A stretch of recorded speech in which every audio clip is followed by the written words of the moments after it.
BRS ప్రభుత్వం ఖజానాను ఖాళీ చేసి 7 లక్షల కోట్ల రూపాయలు అప్పు చేసిందన్నారు డిప్యూటీ సీఎం భట్టి విక్రమార్క. అయినా సరే కాంగ్రెస్ సర్కార్ తెలంగాణలో సంపద సృష్టిస్తుంది అన్నారు. ప్రజలకిచ్చిన గ్యారంటీలను ఖచ్చితంగా అమలు చేసి తీర్తామన్నారు. ఖమ్మం జిల్లా ఎర్రుపాలెం మండలం బనిగండ్లపాడులో జరిగిన ప్రజాపాలన కార్యక్రమంలో డిప్యూటీ సీఎం భట్టి విక్రమార్క పాల్గొన్నారు. అనుకునేదానికి కూడా ఎందుకంటే రాష్ట్రంలో ఉన్నటువంటి ఖజానానంతా ఖాళీ చేశాం. మేము 10 ఏళ్లు పాలన చేసి ఉన్నదాన్నంతా ఊడ్చేసాం. ఊడ్చేయటమే కాదు, దీన్ని తాకట్టు పెట్టి భవిష్యత్ తరాలను కూడా తట్టుకోలేనంతగా దాదాపు 7 లక్షల కోట్లు అప్పు చేశాం. ఇంకేం చేస్తారులే అని మీరు అనుకుంటుండొచ్చు, ఎందుకంటే మీరు చేశారు కాబట్టి తెలుసు కాబట్టి.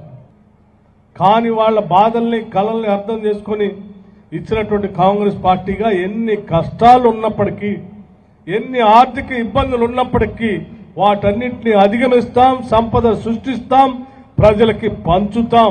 మీలాగా దోపిడీ చేయని